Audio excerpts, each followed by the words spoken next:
Yo, what the? Why are you following me with a tracking shot? Wait, never mind. Let's talk about In a Violent Nature.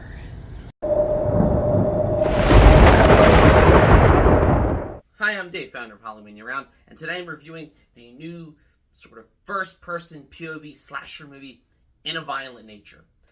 I urge you guys to see it in a theater. I'll get a little more into it when I, get into the review, but this is a movie that needs to be seen with a crowd. I saw it at an early screening. The theater was completely packed, and you could just feed off the energy of like every kill, one kill in particular, which I dare not spoil, but damn, is it brutal.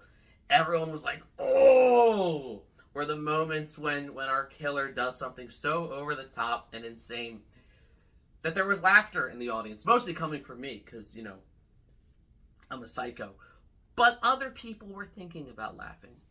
So our movie begins kind of very unassumingly. We're on this like static shot of this, old fire tower, and we're the whole gimmick is there from the very beginning, where this is a movie from the point of view of the slasher. So, these people remove some special, necklace, amulet thing, and it kind of, awakens them. The why isn't the point. The point is to watch him stalk people and kill them. And yes, there are very long stretches where you're just kind of watching Johnny's the name of our killer, just kind of walking through the woods. I've heard people complain that, it's a bit too slow, but I think that's part of the effect. That's part of the whole point is seeing him stalk his victims. I think what's most interesting about this movie is it's almost like you could have another whole movie from the point of view of the young people at the cabin there, and it would play out like a Friday the 13th movie, where we only see little snippets of them from our killer's perspective. And I love how even the way it's shot.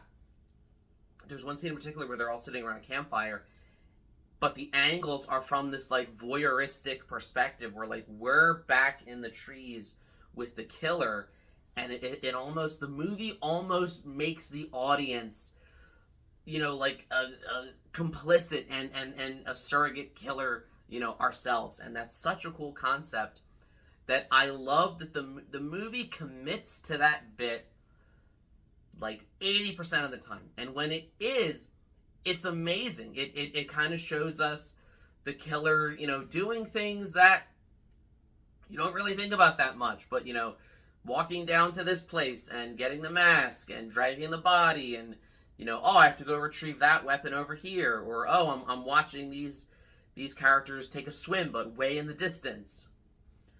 I love how even, and again, I'm going to keep this spoiler free, but we get only bits and pieces from the other characters, because again, their movie is from a different perspective, and you could do that movie and you get the sense that like we're jumping into Johnny's franchise maybe in the second or third movie, because they talk about, oh yeah, there was this other massacre all these years ago when this happened, and it feels very much like we're jumping into this yet to be made franchise. So I really, really liked it when it was doing that. The only times I didn't like what the movie was doing was when it kind of abandoned it. It abandoned that idea. And again, I'm going to keep this as spoiler-free as possible, but there are moments where the killer's not there, and it just kind of follows the characters, and there's no way for the killer to be there in the scene. And we're just kind of seeing it as a regular horror movie, as a regular slasher movie.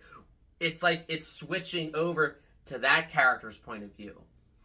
And I feel like it almost needed to do that from the start, switching back and forth between the POVs and giving like one complete movie, or just stick to one. Because what it does is it sticks to that one for like 3/4 of its runtime, and then it kind of makes the characters more known, and it kind of turns them into the protagonists.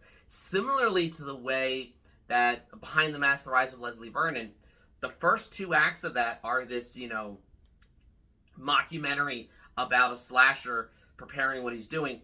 In a lot of ways, this feels inspired by Behind the Mask, although far more devoted to horror and less, comedic satire. But even in that movie, the whole third act kind of just becomes a standard slasher movie. And for a lot of fans, myself included, that made the third act kind of the least interesting part of the movie. Whereas here, I feel like when we're following Johnny as he creeps up on people and kills them, again, in some of the most brutal manners possible. One in particular, it's the one that they're all saying, like, people are throwing in the theater. Nobody threw up in my theater, but there was one guy that was like, damn! And that's quite the endorsement. So, I love it when the movie was being that. When, its whole selling point is, this is a slasher from the killer's point of view, and when it is doing that, it is at its best. When it's kind of just trying to be a regular slasher because it feels like it needs to in the third act, I feel like it loses itself a little bit. Almost like how you can have like these comedies, particularly romantic comedies, that are all fun and games, but then in the third act they're like, oh wait, we have to be dramatic because that's what movies do. It almost feels like when you got to the end, it was like, oh, well, we have to just be a straight up slasher now and focus on the human characters. And it's like, no, like, keep going with this. If that means ending the movie abruptly, where the killer gets killed, or subdued in some way and just cutting to black like the Sopranos ending, do it. Because that's committing to the premise, to the style, to the bit. And I was hoping it was gonna, and it kind of didn't. That wasn't enough to make me not enjoy the movie overall. I still loved it. It is still, I'll put it this way, it very easily could have been my favorite horror movie of the year. Now it's going to settle for probably being in like my top 10. It'll still be top 10, but it won't be the number one spot. But I think had it committed to that bit 100% and never let up, and had the guts, no pun intended, to like end abruptly by cutting to black when, the killer gets killed, I would have been like, bravo. Bravo. It actually reminds me a bit, not to, do a plug here or anything. I wrote a book. I don't know if you guys know. I'm an author. 9 years ago, I wrote a book called Veritas, where it was basically demonic possession from the point of view of the demon. He's the main character, and we follow him as he's trying to find, an innocent soul to possess. So, I'll put a link in the description if you're interested. So, going into it, that idea fascinated me so much because I'm always the guy that's thinking, what's the killer up to? What's the killer thinking? Again, I'm a sick psycho horror fan that loves this stuff, so of course I'm thinking about what the killer's thinking.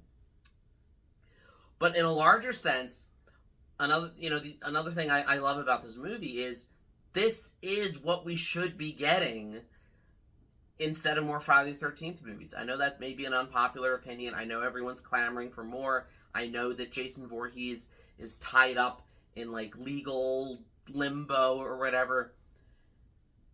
We don't need more Jason Voorhees movies. We need movies like this. Movies that you can tell are inspired by, but because they're their own original movie, they're free from the franchise kind of holding it. Like, they're not beholden to anything that came before in the franchise. And they're able to stand on their own and be judged on their own instead of being immediately compared to everything that came before. It's the same thing that I think happened with the first Omen and Immaculate. I liked Immaculate better, and it was almost like the first Omen having to be connected to the Omen series kind of made it harder for me to like it because I'm comparing it to that, and I'm like, well, you have to follow this, you have to keep with continuity and all that, whereas Immaculate was its own thing. In a Violent Nature is its own thing, and Johnny is, I'm ready to induct him in the Hall of Slasher Legends. He definitely has, there's a few brief moments that you get with him where, I mean, he's basically Jason Voorhees in the sense that he has the mind of a child. Like, he's not, I don't even think he's that malicious. I think he just, again, I'm not going to spoil it, but there's, you almost feel bad for him at times. That's all I'll say. But hey, These are just my thoughts. Let me know what you thought. Again, I cannot urge you guys enough. Go see this movie in a theater. See it with a packed crowd. It's the best way to see it. Leave a comment below with what you thought. What other horror movies or horror subgenres do you think they should do from like the villain's perspective? How would that work? Let me know in the comments. Like, share, subscribe, all the YouTube stuff. If you don't, you may end up getting stalked by a killer who walks through the woods with a camera following him for hours on end. And when you get killed, it becomes so brutal, and people on the internet claim that people throw up about it. And as always, every day is Halloween.